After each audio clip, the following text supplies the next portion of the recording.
Lord. ஆண்டவராகிய இயேசுவின் நாமம் மகிமைப்படுவதாக. இந்த நாளிலே கூட கர்த்தர்களோடு கூட பேசுவதற்கிற ஒரு வார்த்தைக்கு நேராக நம்ம சிந்தைகளை திருப்புவோம். வேதத்தில் யாக்கோபு எழுதின நிருபம் அதில் 1வது அதிகாரம் 12வது வசனத்தின் முதல் பகுதி அழகாய் சொல்லப்பட்டிருக்கிறது. சோதனை சகிக்கிற மனுஷன் பாக்கியவான், அவன் உத்தமன் என்று விளங்கின பின்பு கர்த்தர் தம்மிடத்தில் அன்பு கூறுவர்களுக்கு வாக்குத்தத்தம் பண்ணின ஜீவகீரத்தை பெறுவான். ஆமேன். எனக்கு அன்பான தேவ பிள்ளைகளே, கர்த்தருடைய வார்த்தை சொல்லப்பட்டிருக்கிறது, சோதனை சகிக்கிற மனுஷன் பாக்கியவான். இன்றைக்கு கர்த்தர் உங்களை சோதிச்சு கொண்டு இருக்கலாம்.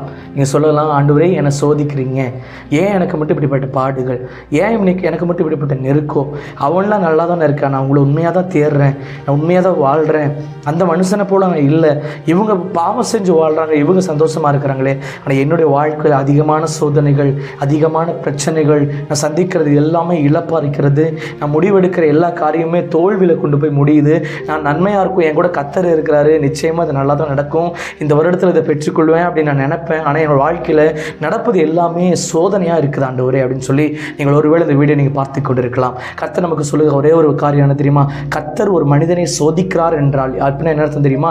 கர்த்தர் ஒரு மனிதனுக்கு பிரச்சனைகளை அனுமதிக்கிறார் என்றால், ஒருவேளை ஆண்டோடைய பிள்ளைகள் இந்த உலகத்தில் அதிகமான பேர் இருக்கலாம். ஆண்டு பாருங்கள், யோபு வாழ்ந்த காலகட்டத்தில் எத்தனையோ பேர் ஆண்டவருக்கு உண்மையாக வாழ்ந்திருக்கலாம். அப்படிதானே? யோபு போல் எத்தனையோ பேர் ஆண்டவரை நேசித்திருக்கலாம், ஆண்டவருக்கு உண்மையாக வாழ்ந்திருக்கலாம். ஆனால் யோபு ஸ்பெசிஃபிக்காக கர்த்தர் சோதிக்கிறார்னா யோபு மேலே ஏதோ ஒரு பெரிய திட்டத்தை கர்த்தர் வச்சிருந்தார். இன்னைக்கு தேவ பிள்ளைகளே, சில சோதனைகள் உங்கள் வாழ்க்கையில் கர்த்தர் அனுமதிப்பதற்கான காரணம் என்ன தெரியுமா?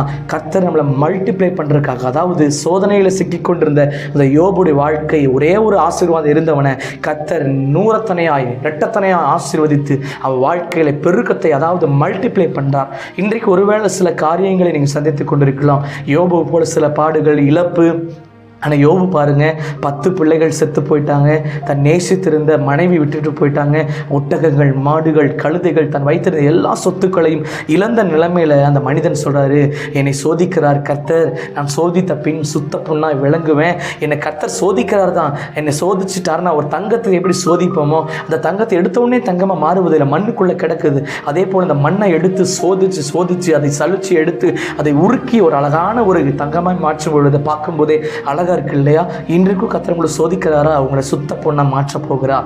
உங்கள் வாழ்க்கையில் அநேகத்துக்கு பிரகாசிக்கிற ஒரு ஒளியாய் மாற்ற போகிறார். ஒருவேளை வாழ்க்கை குறித்து கலங்கி நிற்கிற தேவ பிள்ளையே, இன்றைக்கு ஆண்டு சொல்றார், நீங்கள் சோதிக்கப்பட்டு கொண்டு இருக்கலாம், சோதனையை சகித்துக்கொள், ஏற்ற காலத்தில் உன்னை கொண்டு கர்த்தர் செய்யவிருக்கிறதை கர்த்தர் செய்து முடிப்பார். இன்னைக்கு ஒருவேளை சோதிக்கப்பட்டு கொண்டு இருக்கலாம், இன்னைக்கு ஒருவேளை நெருக்கத்தில் இருக்கலாம், ஆனால் என்றைக்கும் இந்த நெருக்கம் இருக்க போவதில்லை.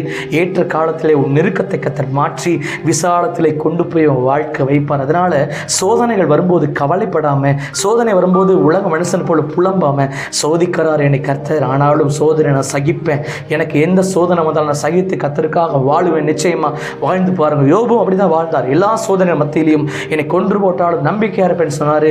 கர்த்தர் அவரை ஆசீர்வதித்தார். அதே போல நீங்களும் சோதனை நேரத்திலே சகிக்காமல் வாழாம இருக்காதீங்க, சகித்து வாழுங்க.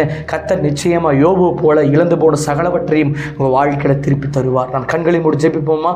அன்புள்ள தகப்பனே, துதிக்கிறோம். நாளிலே கர்த்தர் சொன்ன வார்த்தையின்படியே இந்த வீடியோ பார்க்குறவங்க தேவ பிள்ளைகளை, ஒருவேளை கர்த்தரை சோதிக்கிறார், சில பிரச்சனைகள் வாழ்க்கையில் அதிகமாக இருக்கிறது, என்றைக்கு இது முடியுமோ நீங்கள் யோசித்துக் கொண்டிருக்கலாம். ஆண்டு சொல்றாரு, சோதனை சகிக்கிற மனுஷன் பாக்கியவான், அவன் சுத்த புண்ணாய் விளங்கும் பொழுது கர்த்தர் அவனை ஆசீர்வதிப்பார். இன்னைக்கு நீ சுத்த புண்ணாய் நீ என்றைக்கு விளங்குவாய் என்று கர்த்தருக்கு தெரியும். உன்னை கர்த்தர் சுத்த புண்ணாய் மாற்றுவதற்காக கர்த்தர் சோதிக்கிறார். உலகம் உன்னை உடைப்பதற்கு காரணம் இல்லாமல் போகணும் என்பதற்காக. ஆனால் கர்த்தர் உன்னை உடைக்கிறார் அப்படின்னா அநேகருக்கு நீ பிரயோஜனப்பட வேண்டும் என்பதற்காக.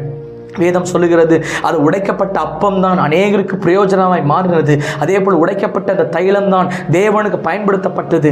இன்றைக்கும் கர்த்தர் உடைக்கிறாரா? நீ தேவனுக்காக பயன்பட போகிறாய் என்பதை அறிந்து தேவனுக்காக வாழு, நிச்சயமாய் கர்த்தர் உன்னை ஆசீர்வதிப்பார். தொடர்ந்து வழி நடத்துங்க, ஆசீர்வதிங்க. இயேசுவின் நாமத்தில் ஜெபிக்கிறோம் நல்ல பிதாவே, ஆமேன். எனக்கு அன்பான தேவ பிள்ளைகளை, கர்த்தர்களோடு கூட பேசியிருக்கார் இல்லையா?